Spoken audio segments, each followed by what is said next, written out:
ইমাম গাজ্জালির বই আমরা পড়ে বুঝি না, কিন্তু বিজ্ঞানীদের আপনি লাইব্রেরিতে যান, দেখবেন সবগুলো গাজ্জালির বই। কেন? এইডসের চিকিৎসা, ক্যান্সারের চিকিৎসা যার বই পাওয়া যায় ওনার নাম ইমাম গাজ্জালি। এরকম দার্শনিক আর কোথাও খুঁজে পাওয়া? তো ওনার বইয়ে লিখছে, তোমার যদি 1 বিঘত জমিন থাকে, কয় বিঘত? তুমি সবচেয়ে বড় ধনী। কয় বিঘত? 1 বিঘতে কি একটা ফিলার করা যাবে? একটা বিল্ডিং উঠবে? মানুষ ওনাকে গালি দেওয়া শুরু করেছে। কিরে ইমাম গাজ্জালি, যাকে হুজ্জাতুল ইসলাম বলা হয়, ইসলামের দলিল বলা হয়, উনি মাহফিলে বলছেন 1 বিঘত জমিনের মালিক হলে সে বড় শিল্পপতি, সে বড় কোটিপতি, তার চেয়ে বড় কোটিপতি আর কেউ? মানুষ বলে 1 বিঘতে কেউ থাকতে পারে? হাসাহাসি করছে। তারপরের মাহফিলে ইমাম গাজ্জালি গেলেন, মানুষ তামাশা শুরু করে দিয়েছে। গাজ্জালি কি বলেছে এগুলো? 1 বিঘত জমিনের মালিক হলে মানুষ কোটিপতি হয়। তোমার মানুষ তোমাকে ভালো মনে করে, তোমাকে বিজ্ঞানী মনে করে, তুমি এটা কি বললা? ইমাম গাজ্জালি বলে, বুঝো নাই? সবাই বললেন বুঝি নাই। তো তোমার মায়ের পাটা একটু মেপে আসো, দেখবে তোমার মায়ের পায়ের সাইজটা 1 বিঘত। তোমার মায়ের ওই 1 বিঘত পায়ের নিচে তোমার জান্নাত রয়ে গেছে। তুমি সেই 1 বিঘত জমিনের মালিক হয়ে যাও, দুনিয়াও তোমার কদমের নিচে, জান্নাতও তোমার কদমের নিচে চলে আসবে।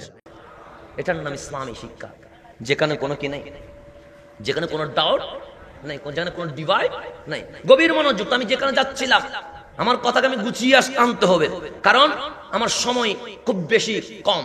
আল্লাহর নবী একটা কাগজ নিলেন, কাগজ নিয়ে একটা রাস্তা কি দিলেন? তো আমি যে কথাটা বললাম এটা মিটিয়ে দিই, তাহলে এক একজন মানুষ এক একটা বিষয় জানে। কথা ঠিক কিনা? ডাক্তার উনি মেডিসিন কোথায় দিতে হবে সেটা জানে।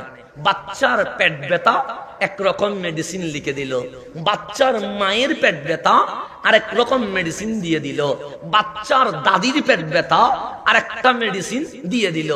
পেট ব্যথা অসুখ কয়টা? একটা, কিন্তু ঔষধ কি হয়েছে? বাচ্চার জন্য একরকম, বাচ্চার মায়ের জন্য আর একরকম, বাচ্চার দাদির জন্য। এখন সেখানে গিয়ে যদি আমি নাক গলায় যে এটা কোন কিতাবে আছে বাইর কর, এটা কোন বইয়ে আছে বাইর কর, ডাক্তার কোনদিন চিকিৎসা করবে? তো তুই বাইর করতে থাক, রুগী মরি যাবে। কথা ঠিক কিনা? তো ডাক্তার যা জানে এটা নিয়ে আমার মাথা ঘামানোর কোনো দরকার। ইঞ্জিনিয়ার উনি কি ওষুধ দিতে পারবে? উনি বিল্ডিং এর সুন্দর ড্রয়িং করে দিবে। এখন আমি সেখানে মাথা ঘামাইলে কোনো কাজ হবে না। তাহলে যার যেই বিষয়, উনি সেই বিষয়ে যদি কথা বলে, সোনার বাংলায় অশান্তি থাকবে না, সবটাই শান্তি হয়ে যাবে।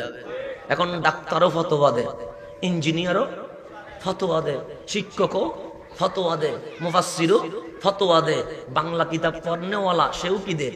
তো ইসলামের 12টা না বাজবে, একটা বাজবে না, সেই জন্য একটা বাজতেছে। তা আল্লাহ যেন তাদেরকে বুঝার তৌফিক দান করে। তাহলে গভীর মনোযোগ। ডাক্তার ডাক্তারি নিতে পারে, ইঞ্জিনিয়ার ইঞ্জিনিয়ারিং নিতে পারে, মোল্লা এলম নিতে পারে। এইভাবে করে প্রত্যেক মানুষ নির্দিষ্ট বিষয় নিতে পারে। আল্লাহ বলে, আলাম নাশরাহ লাকা সাদরাক, হাবিব আমি আপনার বক্ষকে কি বড় করি নাই? মানুষ যেখানে একটা বিষয় নিতে পারে, আমার মুস্তাফার বক্ষ সকল বিষয় একসাথে নিয়ে নিয়েছে। নিচে কি না? নাই। করোনা হইল মহামারী, বললো হোম কোয়ারেন্টাইন, বললো পাবলিক ডিস্টেন্স, বললো আইসোলেশন, বলছে কি বলে নাই? আমাদের বড় চমৎকার লেগেছে, মনে করলাম নতুন কোন আবিষ্কার, কিন্তু হাদিসের নববীতে ঢুকে দেখলাম তিনু চিকিৎসা আমার দয়াল নবীর দেওয়া। বিজ্ঞান কিছুই করে নাই, শুধু হাদিসের অনুবাদটুকু করেছে। তার নবী দিছে কি দেয় নাই? এরকম আপনি উপরে উঠেন, মেরাজে গেলেন, 1400 বছর চলে গেছে, বিজ্ঞানী বলে নবমণ্ডল অতিক্রম করা যাবে না। কেন? অক্সিজেন নাই। যেখানে অক্সিজেন নাই সেখানে যাওয়া যায় না, কারণ মানুষ মরে যাবে, গিয়ে কি করবে? 1400 বছর পরে নীল আর্মস্ট্রং অ্যাপোলো 11 নিয়ে যখন চাঁদ দেশে নামলেন, এখন বললেন যাওয়া যায়। আমার নবী বলে, তোর বুঝতে 1400 বছর লেগেছে, আমি মুস্তাফা 1400 বছর আগে লামাকানের মেহমান হয়ে দুনিয়াতে চলে এসেছে। তাহলে বিজ্ঞান আগে না নবী আগে? কোরআন আগে না নবী আগে? এখন গভীর মনোযোগ। আমার নবী একটা খাতা নিলেন, রাস্তা আঁকলেন। কি আঁকলেন? বড় রাস্তা আঁকে ছোট ছোট রাস্তা আঁকলেন। সাহাবায়ে কেরাম অবাক, কিরে নবী একটা লম্বা রাস্তা আঁকলো, মাঝখানে আবার কি অলিগলি আঁকলো, এটা কিরকম কথা? আমার নবী বললেন, হাজা, এই রাস্তা যেটা সোজা চলে গেছে এটা সিরাতে মুস্তাকিম, এখানে উঠবে, জান্নাতে গিয়ে নামবে। কোথায় গিয়ে নামবে? আমার নবী বলছে ডানে বামে ছোট ছোট অলিগলি, এগুলা কি? আল্লাহর নবী বলে, এগুলাতে দাড়িওয়ালা, হাজি রুমাল ওয়ালা, মেসওয়াক ওয়ালা, কোরআন ওয়ালা, নামাজি ওয়ালা, এগুলো বসে বসে মানুষকে জান্নাতের দিকে ডাকবে। আয় জান্নাতের দিকে, আয় জান্নাতের দিকে। আল্লাহর নবী বলে, এখানে 72টা রাস্তা আছে, সবগুলো অমুসলিম নয়, দাড়ি টুপি জুব্বা সবগুলো আছে। ওদের পাল্লাই যে পড়ে যাবে, রাস্তা দেখবে জান্নাতে, চলে যাবে জাহান্নামে। এটা আমি বলেছি না নবী বলেছে? কয়টা রাস্তা? তাহলে 72টা দল থাকবে। যেই দলে দাড়ি আছে, টুপি আছে, জুব্বা আছে, হিন্দু বৌদ্ধ চাকমা নাস্তিক নয়, সবগুলোর পরিচয় আইডেন্টিটি মুসলিম, এগুলো চলে যাচ্ছে কোথায়? সাহাবায়ে কেরাম ভয় পেয়ে গেছে, নবীরে 72 রাস্তা জাহান্নামে যাবে, তো কয়টা রাস্তা জান্নাতে?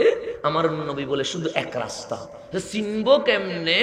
আল্লাহর নবী বলে, চিনার জন্য উপায় হচ্ছে মা আনা আলাইহি ওয়া আসহাবি, যেই রাস্তার উপর আমি নবী আছি, আমার সাহাবায়ে কেরাম আছে, যেই রাস্তায় নবীর আকীদা, সাহাবায়ে কেরামের আকীদা পাওয়া যায়, ওই রাস্তাটা জান্নাতের রাস্তা। তো নবী তাকা, এটার নাম সুন্নাহ, তাই এটার নাম আহলে সুন্নাহ। সমস্ত সাহাবী, এটার নাম জামাআহ। সেই জন্য আমরা বলি আহলে সুন্নাহ ওয়াল জামাআহ। হাদিস আছে না নাই? তাহলে কোরআনেও আহলে সুন্নাহ, হাদিসেও